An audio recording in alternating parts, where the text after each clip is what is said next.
que será ministrada. Revela o teu querer para as nossas vidas. Venha falar com cada um aqui, Senhor, em nome de Jesus. Amém. Você pode aplaudir o Senhor nessa noite? Graças a Deus.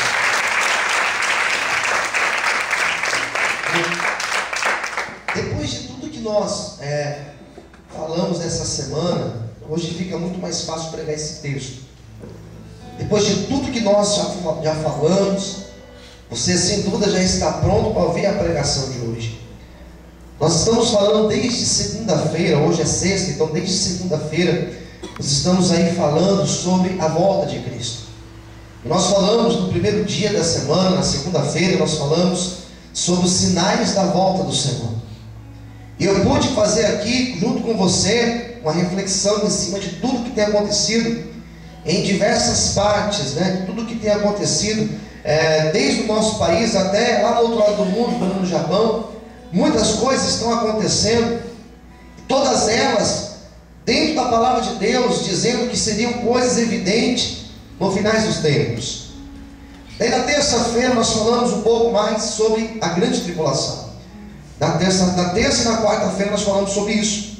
E ontem nós falamos sobre a questão do arrebatamento, ou melhor, a questão do milênio, a batalha do Armagedon e por fim o juízo final. Esse texto que eu acabo de ler com você, esse capítulo 25 de Mateus, faz parte de uma coleção de sermões, faz parte de uma coleção de textos onde Cristo ele fala sobre os últimos dias. Então você vai observar que desde os capítulos anteriores a esse, desde o capítulo de número 23, nós vamos observar, ou melhor, capítulo 24, nós vamos observar Jesus ele apresentando os finais dos tempos. E dentro dessa amostra, dentro desse sermão, quando ele fala dos finais dos tempos, ele inclui essa parábola. Dentro desse sermão, ele apresenta uma parábola. E a parábola, você sabe que não é o que aconteceu. Era uma ilustração que Cristo usava, era uma forma dele pregar, de ele ilustrar, para que os seus ouvintes entendessem com mais clareza o que ele estava querendo dizer. Então, para falar algo complexo, ele vinha com parábolas para exemplificar. Então ele usava termos da pescaria, ele usava termos da agricultura para explicar para o povo as coisas difíceis do reino. E agora nesse último sermão, ele apresenta a parábola das 10 virgens. E dentro dessa lógica da parábola das 10 virgens, ele mostra qual será o modelo da igreja nos últimos tempos. Como que a igreja nos últimos dias da face da terra irá se portar.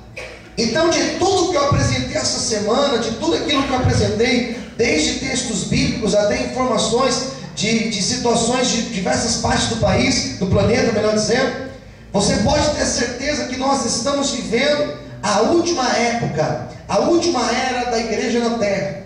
Sem dúvida, nós que estamos aqui somos a última geração. Talvez as crianças que estão aqui hoje não vão chegar até a fase adulta, porque Jesus, ele está voltando. Fala para quem está ao seu lado, Jesus está voltando. Amém? Quem acredita nisso, diga amém. Então esse texto de capítulo de Mateus 25 fala da situação da igreja nos nossos dias. Então Cristo, ele apresenta uma parábola.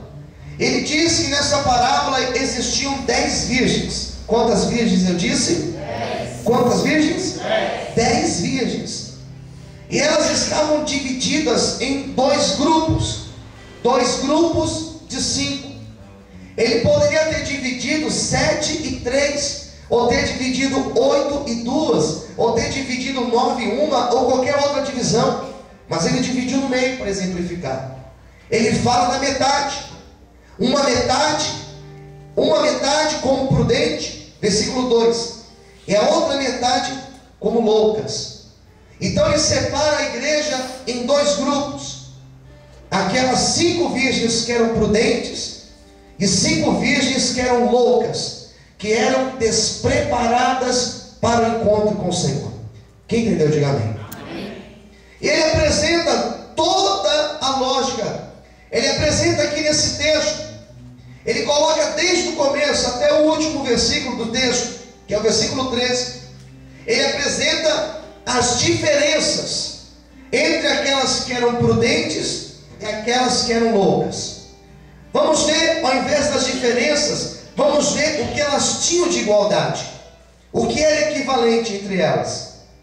Primeira coisa, as 10 eram virgens, e virgem fala de pureza, virgem fala de uma mulher que é pura. As 10 eram virgens, então as 10 faziam parte da mesma igreja.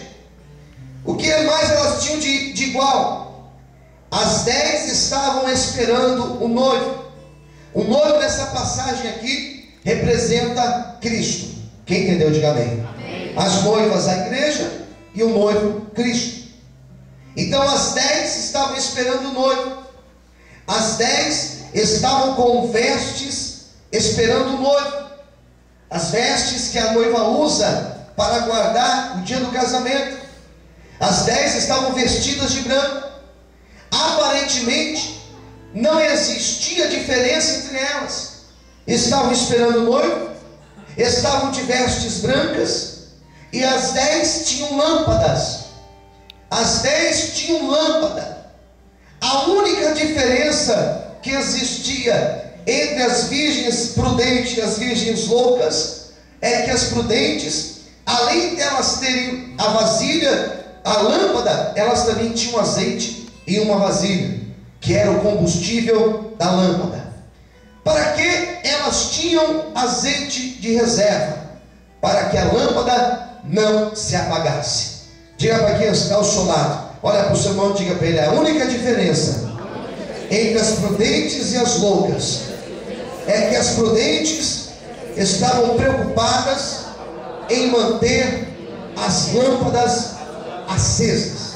Amém? A única diferença entre as loucas e as prudentes é que aquelas que Cristo chamou de prudente, elas tinham a preocupação de manter a lâmpada acesa. Foi a única diferença que eu pude encontrar aqui. As 10 dormiram. As 10, no momento da espera, tosquenejaram, dormiram. A única diferença foi a questão do azeite.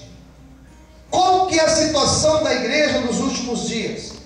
Olhando por esta ótica aqui, a igreja dos últimos dias é uma igreja que dorme. É uma igreja que está em um estado de dormência. Eu posso dizer para você que uma grande maioria das pessoas que estão na igreja são pessoas que estão dormindo.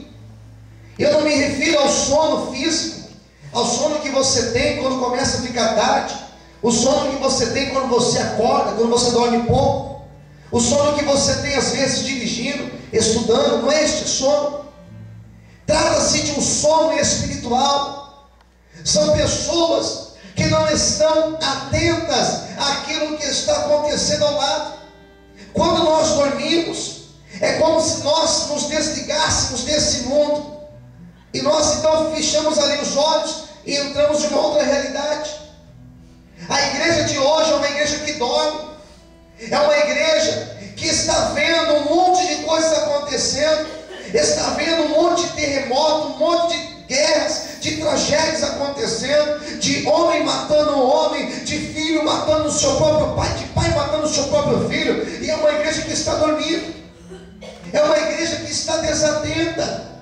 É uma igreja que está vendo todos os sinais da volta de Cristo, e ela não está preocupada. Está preocupada às vezes com a roupa que vai vestir, está preocupada às vezes com o salário, está preocupado às vezes no valor que tem na conta.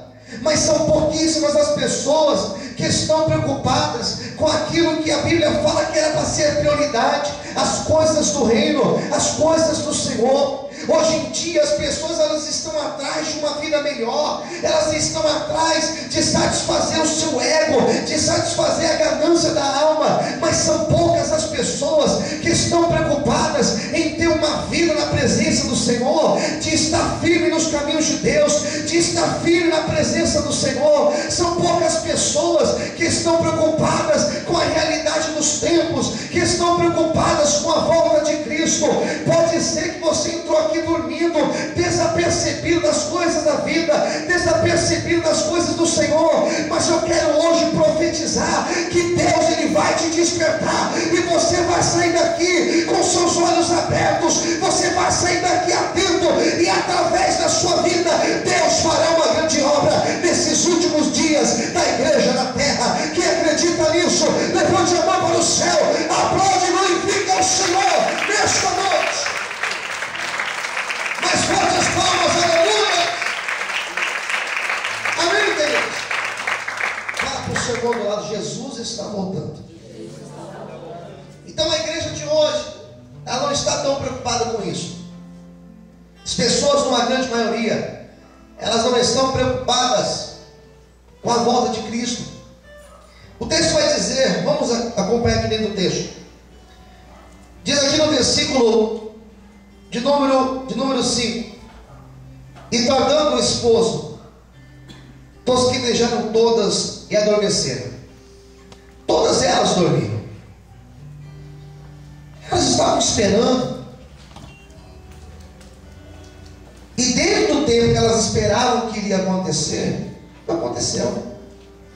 Então elas dormiram. A espera levou as 10 dormirem. E isso é muito sério, porque Jesus voltou em um momento que ninguém esperava. O noivo apareceu em um momento que ninguém esperava. Jesus vai voltar em um momento que ninguém está esperando. Quem entendeu? Diga amém. Em um momento em que a maioria das pessoas estão distraídas, estão dormindo, estão desapercebidas de tudo o que está acontecendo ao nosso redor.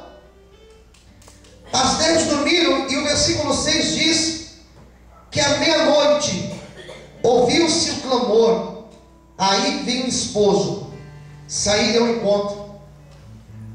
O texto vai dizer que foi na meia-noite, que é o horário onde passa de um dia para o outro, é a divisão do dia para o outro dia. Meia-noite é o período mais escuro, onde não existe muita claridade. Quando a Bíblia fala que Jesus voltará à meia-noite, ela não está dizendo que fisicamente, quando for meia-noite, Jesus vai voltar. Mesmo porque meia-noite, quando aqui for meia-noite, no outro lado do planeta, vai ser meio-dia. Quando ele está dizendo aqui meia-noite, ele está se referindo ao período que Cristo voltará para arrebatar a sua igreja. Meia-noite representa um período difícil. Diga para o teu irmão do lado, meia-noite representa um período difícil.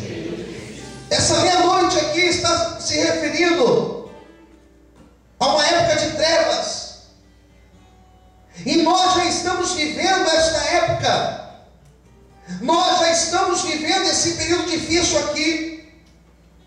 Um período onde as pessoas, elas são valorizadas por aquilo que elas têm. Nós estamos vivendo esse período onde as pessoas, elas são respeitadas pelo dinheiro que ela tem. Nós estamos vivendo esse período porque hoje só o inconsequente discute em trânsito, porque todos os dias tem pessoas morrendo no trânsito por causa de uma fechada. As pessoas, elas matam por causa de um time de futebol. As pessoas, elas matam por causa de 10 reais, por causa de 5 reais, por causa de qualquer coisa. Não existe mais amor entre as pessoas.